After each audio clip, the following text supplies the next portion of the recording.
What's up, party people? It is your boy Yapatron Productions here. Actually, finally about to yap on the channel. I'm not gonna apologize preemptively before I say anything that may or may not be wrong. I would look at the screen anytime I say something that might be confusing but you truly don't understand. Cause I'm just raw dogging this no script. I didn't feel like writing a script honestly, but I did feel like getting this video out. So enjoy. For the uninformed, Elden Vins is a mod that overhauls entirely too much for me to explain. Legit every single Asher War weapon moveset, boss, overhaul, it's just basically overhauled is what I meant to say. It's changed to the max. And Promised Consort Radahn is changed to wild degrees. With having 3 phases and a whole lot of particle effects, it's going to break your PC even more than normal. Because of all this, I decided to make 5 builds for you that you can easily get through the Consort Radahn fight in the Elden Vins mod. Without further ado, let's get into it. Now, slight disclaimer here. Every single build pretty much uses the Pearl Drake Talisman plus 3 for defense, and a new active talisman called the Blessing. Can't remember it, look on the screen. But active talismans are used by holding Y and LT, or triangle and L2. And for PC players, if you play on keyboard and mouse like a heathen, look on the screen now. The commands are there. I don't play keyboard and mouse, but I know editor Yapatron will help you out there. The first build we're going to be talking about is called Heal 1000. The major components of this healing build is mostly going to be the Beastars weapons, or the Hand of Millennia, and the Godskin Swaddling. What the Godskin Swaddling Talisman does is every couple of hits you do heal, and both the Beastars and the the Hand of Millennia have special effects where when you hit enemies you gain health.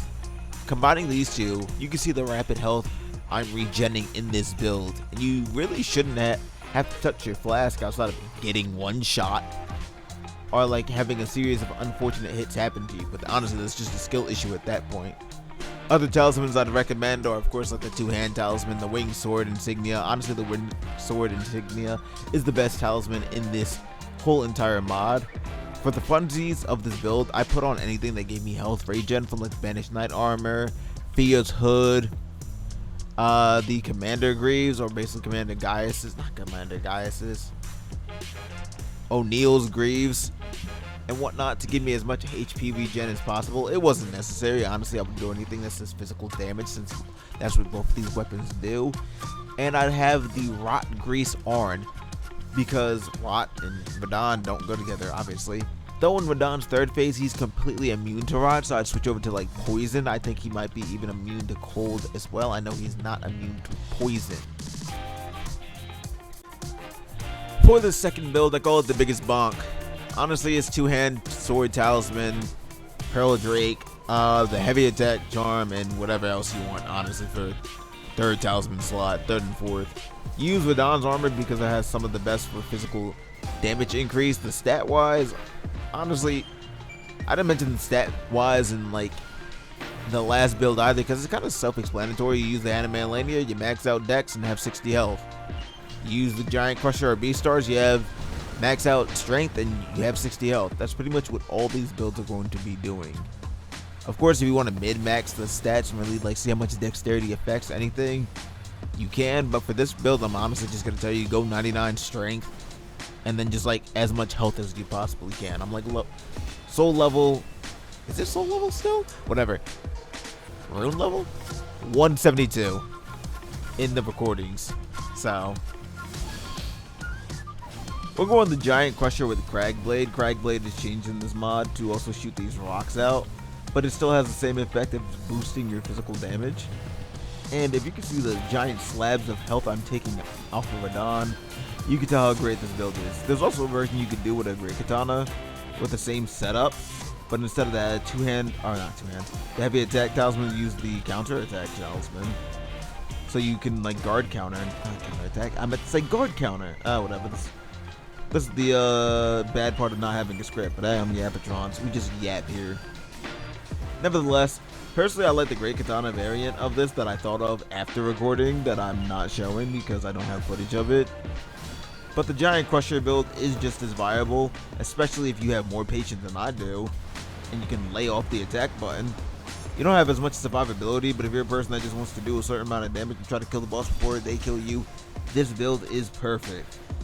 Though in the second phase and the third phase, I do like the guard countering build better because you have more opportunities to guard counter rather than full-on charge heavy attacks.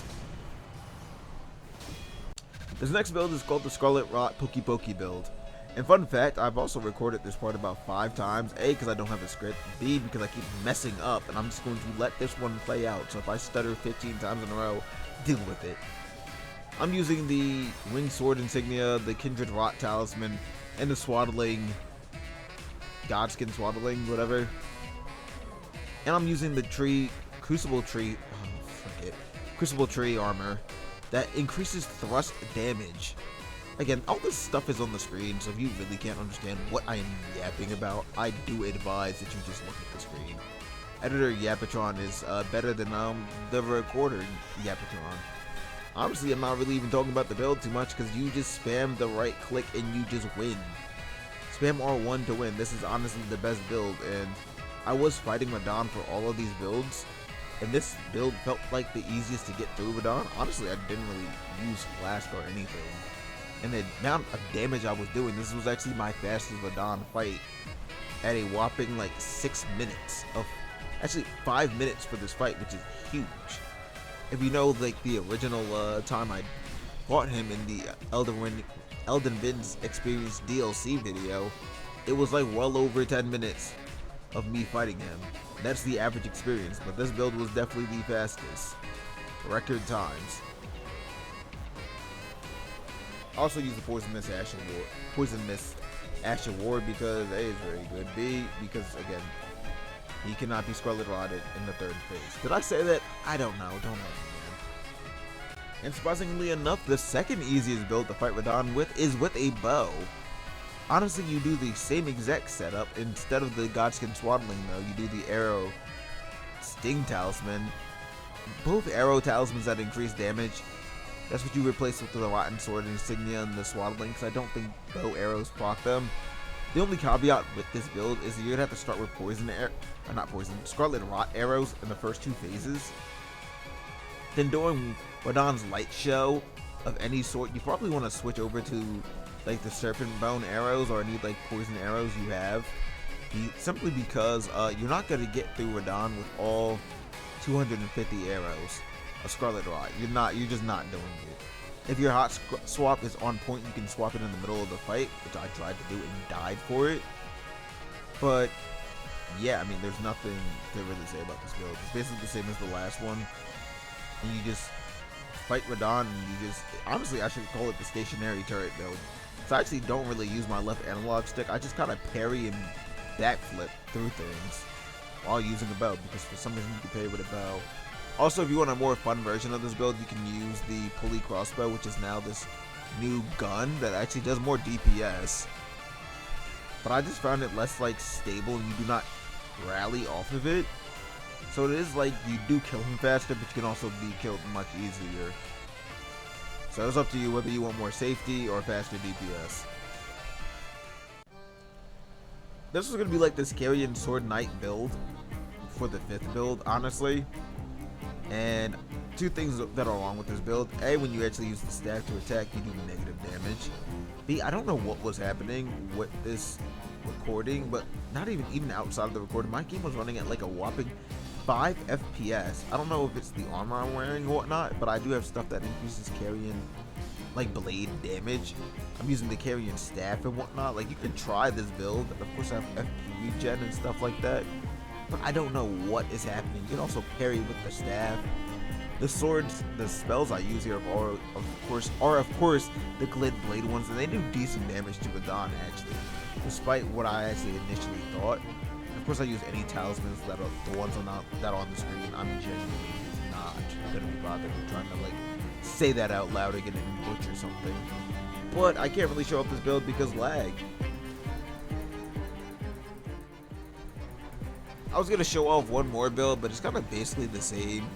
as like the other builds, you're gonna just be spamming Rot for the whole time. Kindred of Odd Exhortation, Winged Sword Insignia, any armor that busts physical damage, anything like that. That's the build I was gonna show off, but I'm like, it's just the same. Honestly, use whatever weapon you feel like. For me personally, I like the Cestus a lot. Only fist weapons versus Radon, and I think that just works. You can also change out the Blessing, Dew Talisman, whatever, the active. I can't just look on the screen. I have like nothing for you. I can't even give you a cinematic ending like I really wanted to because I just kept dying to Radon, and I'm just like, whatever, I'm so over it. So yeah, that's the end of the video. I don't really know why you're here. There's no epic portion at the end of the video like I usually have, no teasers or nothing like that. So I mean, yeah, you can click off now. Sorry to disappoint. You're just wasting your time. You can click off. I don't have a special hidden build or anything else that I figured out. Maybe you should try this, or this was a fun build, or maybe using one of the Elden Vins weapons. No, I don't have anything for you. I'll see you. Bye now.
Hey guys, post edit Yapatron here. Thanks for watching to the very end. Like, share, subscribe, and I actually do plan to make another one of these.